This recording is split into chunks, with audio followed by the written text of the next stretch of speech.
Hello friends, I am C Anita Paliwal, welcome you all. तो last session तक हमने discuss किया था कि जितनी भी मेरी सोर्सेज ऑफ फंड्स होते हैं उनकी कुछ ना कुछ कॉस्ट होती है, राइट, जिसको हम कॉस्ट ऑफ कैपिटल बोलते हैं।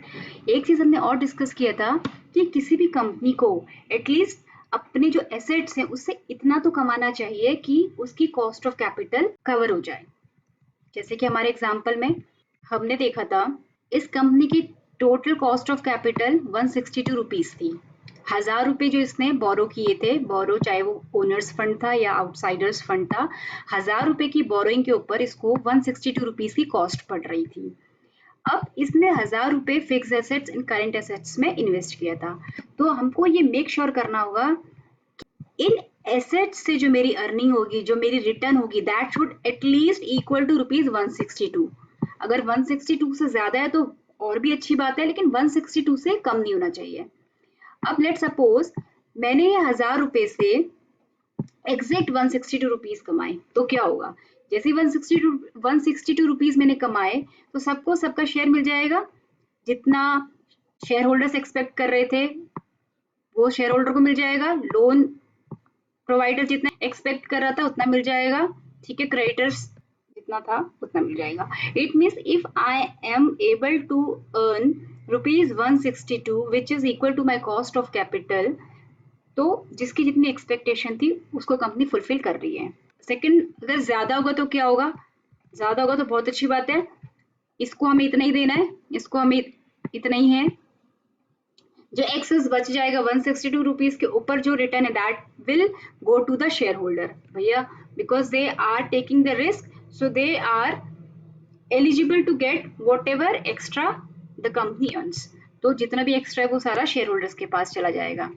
पर क्या होगा अगर कंपनी 162 से कम कमाएगी? ऐसा भी हो सकता है कंपनी 1000 रुपए में 160 रुपीज भी ना कमा पाए। तो अगर ऐसा केस होगा तो क्या होगा? जो फिक्स्ड वाला है वो तो हमने देना ही देना है।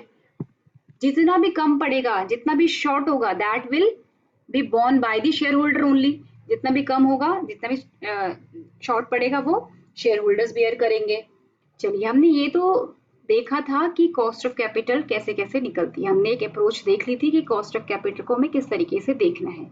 ऑब्वियसली ये जो मैंने आपको कॉस्ट ऑफ कैपिटल निकालना सिखाया था, that is not the actual method of calculating the cost of capital, but हम अभी एक बैलेंस शीट पढ़ना सीख रहे हैं तो हमको उस नजरिए से इसको देखना है, ठीक है। अब जितनी भी मेरी एसेट्स हैं वो जो इनकम अर्न करेगी, अब उसको देखते हैं एक बारी। क्या सारी की सारी एसेट्स, 1000 रुपीज जो मेरी एसेट्स में एम्प्लॉयड है, क्या सारी की सारी एसेट्स इनकम जनरेट करती है? The answer is no. जितनी भी हमारी एसेट्स होती है हम उसको अपनी डिस्कशन के लिए दो टुकड़ों में बांट लेते हैं। कुछ एसेट्स को हम नाम दे देंगे non performing assets,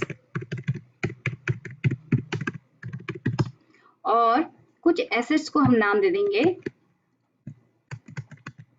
performing assets. Non performing asset का मतलब ये नहीं है जो बेकार एसेट्स है, नो। नॉन परफॉर्मिंग एसेट्स से मेरा मतलब है वो एसेट्स जो डायरेक्टली कंट्रीब्यूट नहीं कर रही है इनकम जनरेशन के लिए। फॉर एग्जांपल, आपके ऑफिस में फर्नीचर पड़ा है। Furniture is very much essential for you to operate your business, but directly furniture आपकी कोई भी इनकम जनरेट नहीं करता। सिमिलरली, अगर आपके पास एक कार पड़ी है तो that will B called a non-performing asset for you because it is not contributing directly in generating your income. But अगर मैं एक टैक्सी ड्राइवर के पास जो कार पड़ी उसको देखूं तो वो उसके लिए परफॉर्मिंग एसेट है। Why? Because he is generating his income from that car only, right. So non performing assets जो आपको डायरेक्टली कॉन्ट्रीब्यूट नहीं कर रहे इनकम जनरेशन में। तो अपने को किस अप्रोच के साथ बैलेंस शीट को देख रहा है कि जितने भी मेरी एसेट्स हैं उनको मैं दो टुकड़े कर दूं। कुछ एसेट्स मेरी नॉन परफॉर्मिंग एसेट्स में डाल दूं और कुछ एसेट मेरी परफॉर्मिंग एसेट्स में डाल दूं। अभी for the time being, let suppose out of that 1000, 50% is performing asset and 50% is non performing asset, right.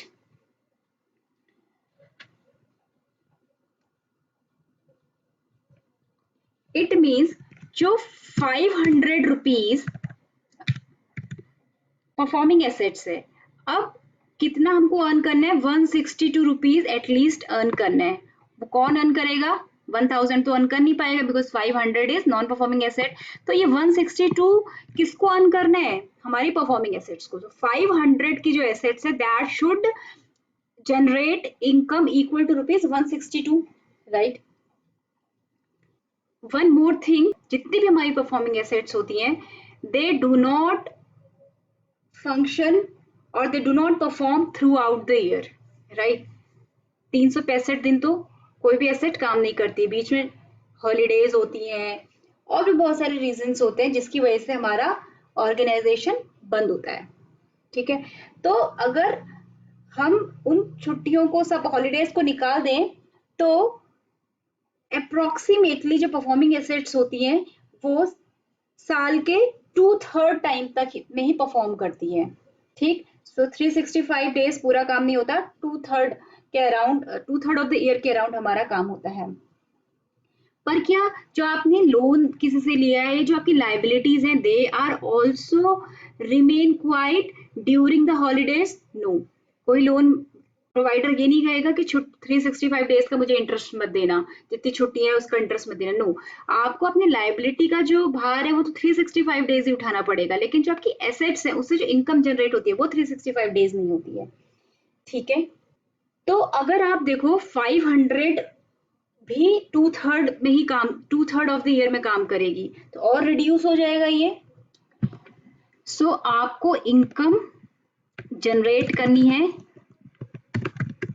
Income आपको जनरेट करनी है रुपीज 162, और आपके पास एसेट्स कितने हैं जो इसको जनरेट करेगा, 500 रुपीज।